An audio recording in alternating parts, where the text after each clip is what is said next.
Hello, YouTube. It's Saturday afternoon, 4:44 p.m., April 30th, 2022, and I am on my way to Amazon right now. Yes, on a Saturday. So I forget what time I did it.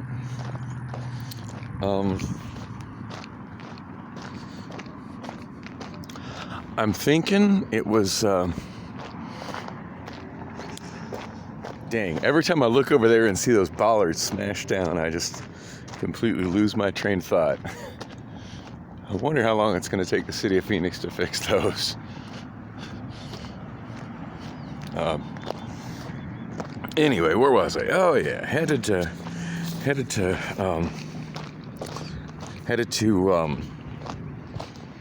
Amazon. Something smells funny through here. Something has a really kind of sweet, sort of toxic smell. I don't know what the hell it is, but it's bugging me.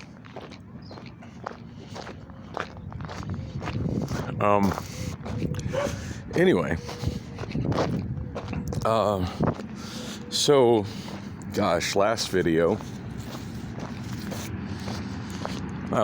was pretty incoherent, as I recall.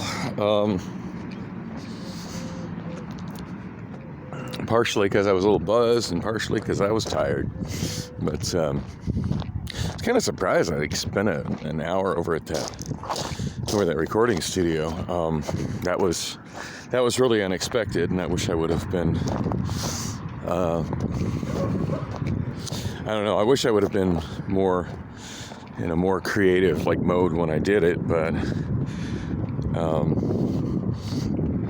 I guess if anything, that kind of exposed the reality that I'm really good at singing in the style of other people, but not really much in the way of a writer myself. So that just kind of is what it is. Yeah, kind of disappointed. I was hoping I would get an email from Set Moses between then and now with the two tracks that we were mostly listening to, the one that he had recorded shortly before I arrived, which was I forget the name of the rapper that was there, but a hip hop track, just kind of about life in Southern California, and then in South Central, sort of an ode to South Central, and then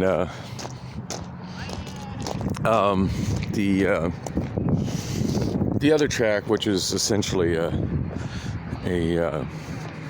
remix of Zapp and Roger, Computer Love, which I really enjoyed that. But yeah, no emails yet from him.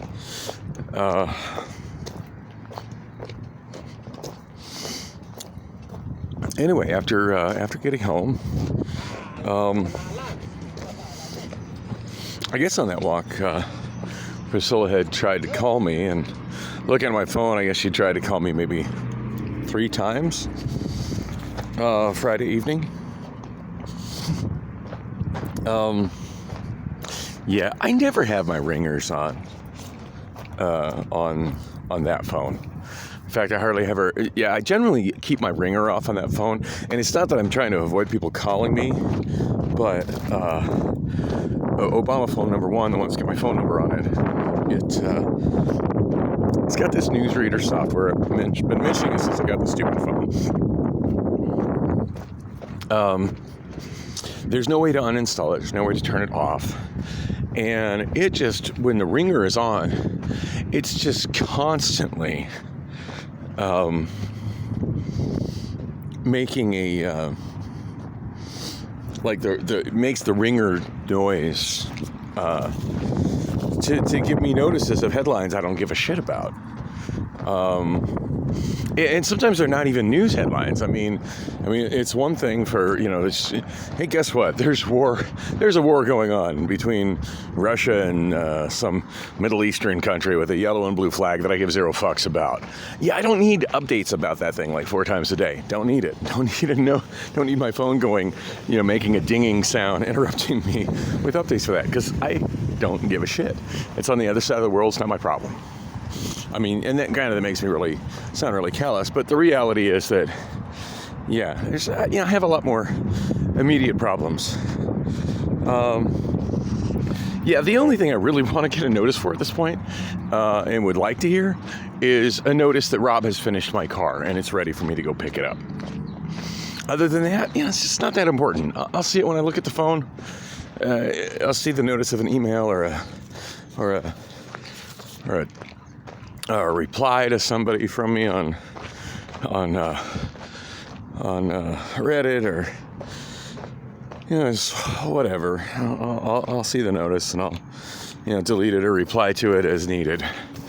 But that stupid newsreader just gives me notice after notice after notice after notice, and sometimes it's just like it's straight up advertisements. Hey, drivers can save so much with blah, blah, blah. Yeah, I'm not a driver. Why am I getting this notice? Why am I constantly because it's an advertising thing that was bundled with this phone that can't be removed. Yeah, thanks for that. Got a bird right there. That's pretty cool. Anyway. So yeah, I did have to ring her off. And granted, when I saw that she was calling me, I could have called her back. I'm not happy with Priscilla. I'm not happy she's still living in my apartment.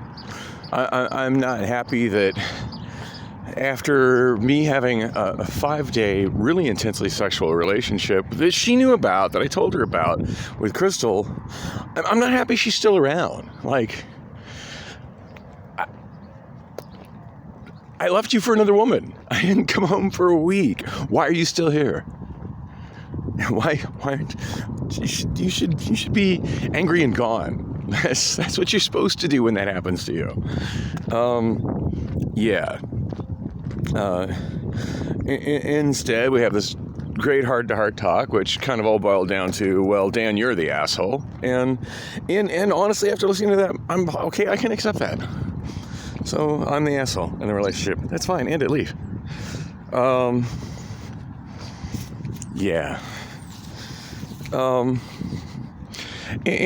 a lot of that with me just kind of, was kind of boiled down to, I'm extremely sexually frustrated in this situation, and I want to be with somebody that's still interested in doing those sorts of things with me, and you're clearly not.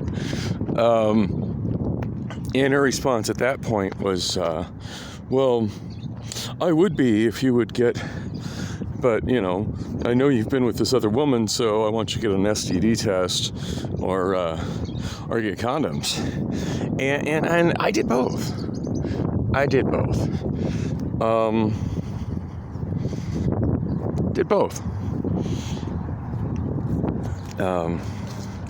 When I realized it was going to be, a day or two from the results of the STD test,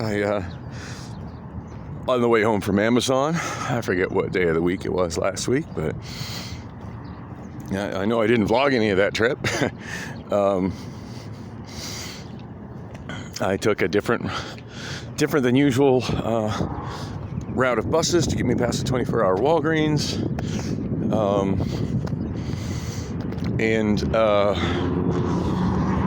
I took the 17 to the 19 to the 29 so I could get off the bus at 36th Street at the 24-hour Walgreens and then catch the 29 the rest of the way, which actually got me home surprisingly quick. All those transfers were literally instantaneous. Like, walk across the street, catch the other bus. Walk across the street, catch the other bus.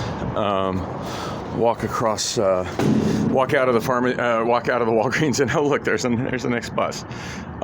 During that time of the day, Thomas has really good bus service, as long as you're not trying to go as long as you're not trying to go east of 44th Street. So,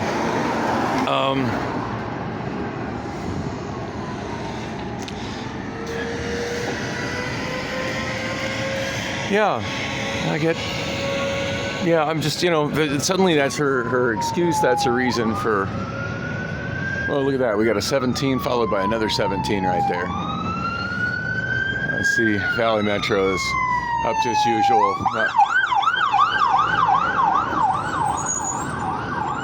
When emergency vehicles, you're supposed to pull over, not to stop. Like, you're not supposed to be in the middle lane, dumbass. You're supposed to... dude in a Lexus is way cool to pull over for a fire truck.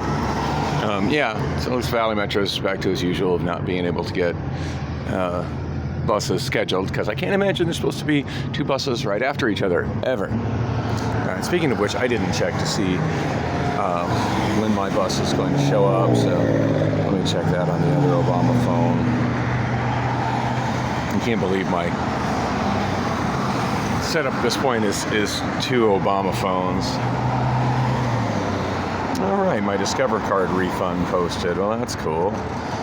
Fucking Discover card got declined at the Hideaway last night. I can't believe after the payments that I made, I've already got that stupid thing maxed out. It's like I feel like I'm making progress and trying to pay off my credit cards, but with the amount of money I'm making, it's just like I'm not really getting a lot done on the principal. It's just mostly going to even with the payments I'm making, it's mostly just going to the interest. Sadly, it's frustrating. I wasn't supposed to be looking at that. I was supposed to be checking the transit. Okay. Valley Metro.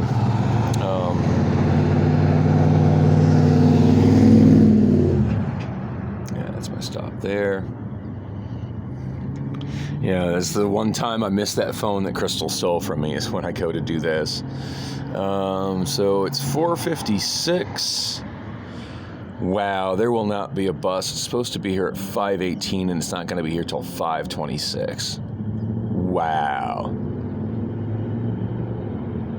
So 56, 06, 1620. So I'm looking at 30 minutes for the next bus. Oh, and I bet that thing will be later than that.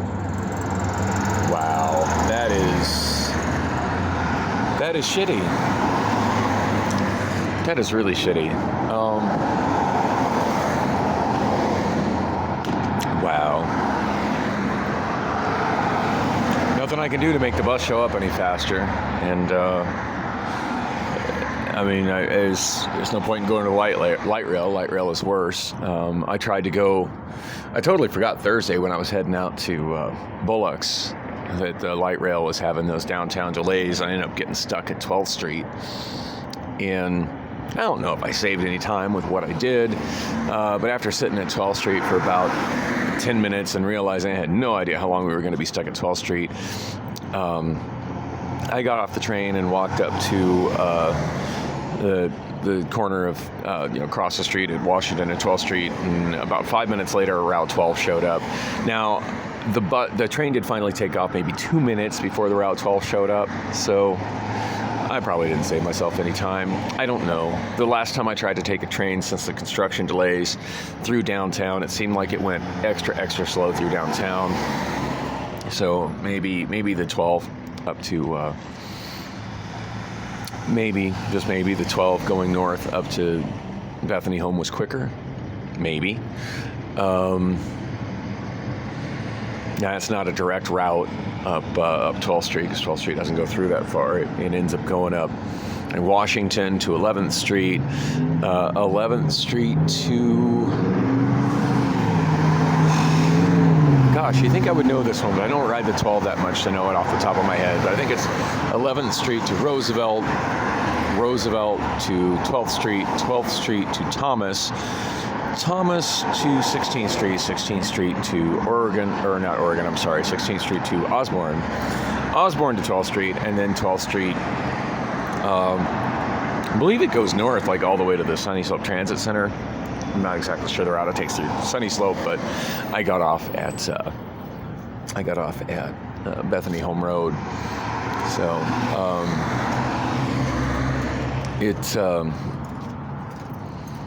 I think I had about a 10, maybe 12-minute wait at Bethany. It was just long enough to be annoying, but it wasn't like an uncomfortably long wait like I've set myself up for here.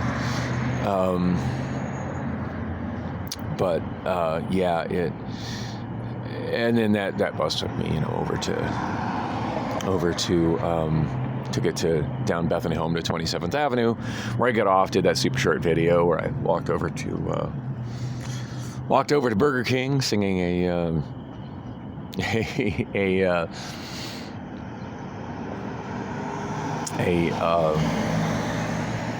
Violent Femmes song, which very much sums up my frustration with Priscilla. So so we had this massive heart-to-heart talk about, this is what's going on, this is what, and just like I would be having sex with you, but now I don't know, I know you've been with somebody else, and I don't know what you've got, and so I just, you need to understand that at this point your body could make my body sick, and it's not worth the risk, and you need to get a STD test, you need to get or you need to wear a condom. And I've told her repeatedly, if nothing else, this positive came out of it. So I've told her repeatedly, if you're going to force me to wear a condom, I just as soon not have sex with you. Condoms are that uncomfortable for me. And I've had this discussion with other people where, oh my God, it's so risky having unprotected sex. It is. It is. Apparently condoms fit those people. They don't fit me.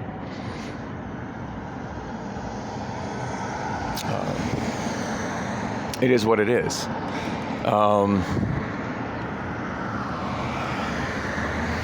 It would be the equivalent of, see that giant truck there?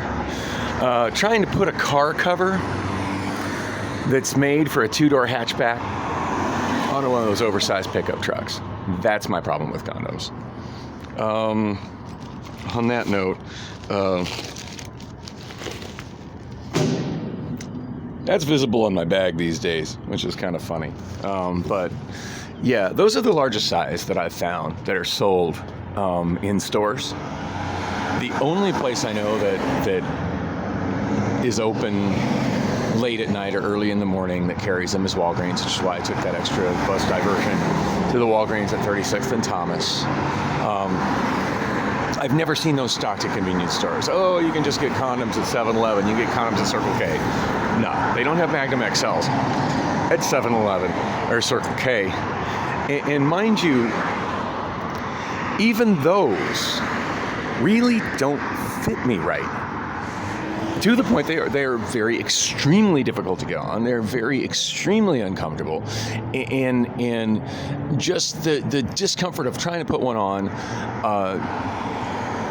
is generally it kills my erection. And at that point, there's no sex happening at all. So why did I waste $2 on a piece of rubber I didn't want to purchase in the first place?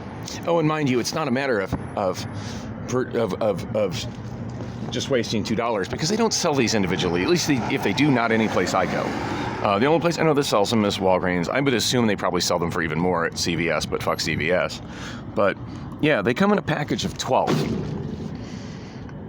A package of 12 for like $19. So I don't have the option of just spending a couple bucks for a condom. It's just not even an option for me. And as for the places that give them away free, right. Those even with an incredible amount of stretching and whatever are useless to me. I can force one of those Magnum XLs on, but it's just horribly uncomfortable and most of the time ends up being an erection killer. I told her, it's like, no. And she's like, well, you're being really selfish about this. I'm like, I don't think you really understand. And then she went on, well, I guess I could do it. You can buy me, heaven forbid she'd buy them for herself, right? You can buy me female condoms. I'm like, yeah, if I want to fuck a plastic bag, I got a whole bunch of plastic bags laying by my bed. I can fuck them. No, thank you. So yeah, that ended up kind of negatively. I'm like, you know what? But then the next day, I was just like, well, let's see if she'll actually hold true to her word. I was up in the morning. I ended up not going to. This was on. We had that whole discussion, argument, whatever, on Sunday, and she. On Sunday, she.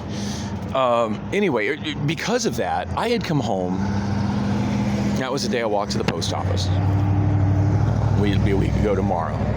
I had come home. I left out the post office kind of early. I come home from the post office, and unfortunately, I'm actually glad I haven't had any eBay orders since, because at this point, I just really don't have time to fuck with eBay. What with my work schedule and my transportation issues. I mean, it was one thing to take a walk to the post office every couple days with eBay orders when I had literally nothing else going on. But at this point, yeah, it's. I'm working long hours at Amazon and even longer hours with the public transit trying to get there and back. Sometimes accompanied by 30 minutes of sitting at a bus stop like this in 95-degree heat. Yeah, that's fucking wonderful. So, yeah. Anyway. So, Sunday at this point, I'm like...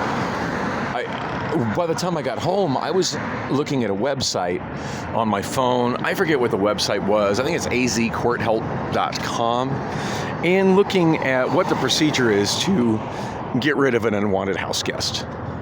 Because at this point, like, she's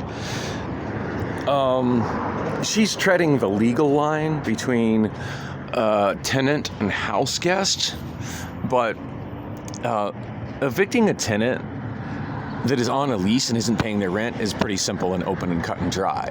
But evicting somebody that started as an unwanted house guest that has been making some contributions to the expenses, but where you don't have anything on paper that shows they're supposed to be there, and those contributions are sort of erratic and for the most part not really documented, it becomes complicated.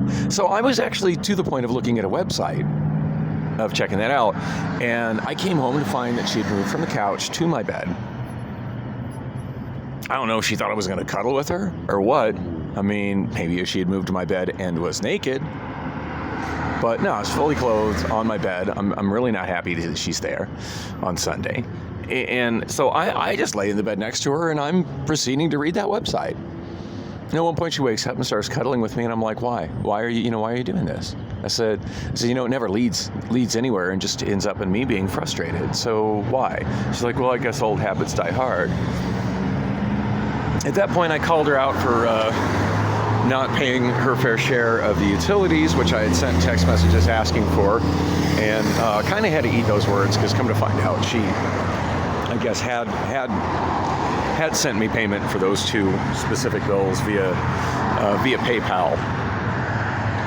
Probably the day I sent her the message, or maybe the next day, and for some reason I didn't get the notice from PayPal that the payment had been sent. I really don't know why. I generally get emails every time I receive money from PayPal and a push-through notice, but if I did get them, I sure as hell didn't see them, and I hadn't had any reason to be checking my PayPal balance. So, and the frustrating thing is, I guess I had already gone to PayPal since that money showed up, didn't realize there was additional money there, and had already kind of applied that to something. So it was almost like, oh, I thought I had more money coming for you, and I don't, so this sucks.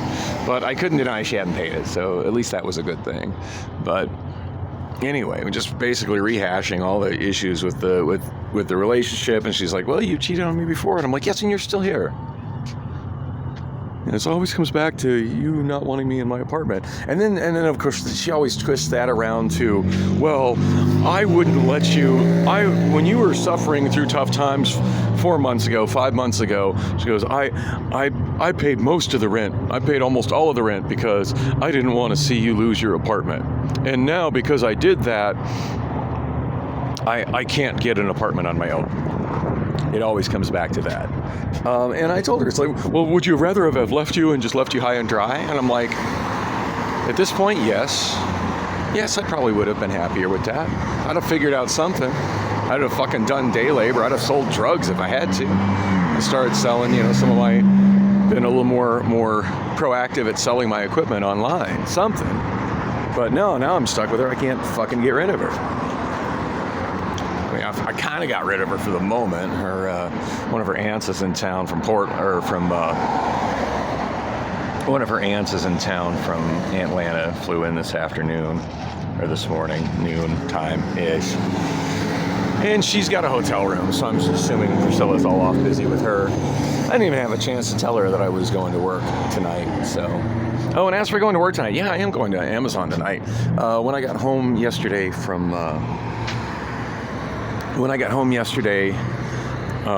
walking, well, I went to the recording studio and then I stopped at QT, got some food,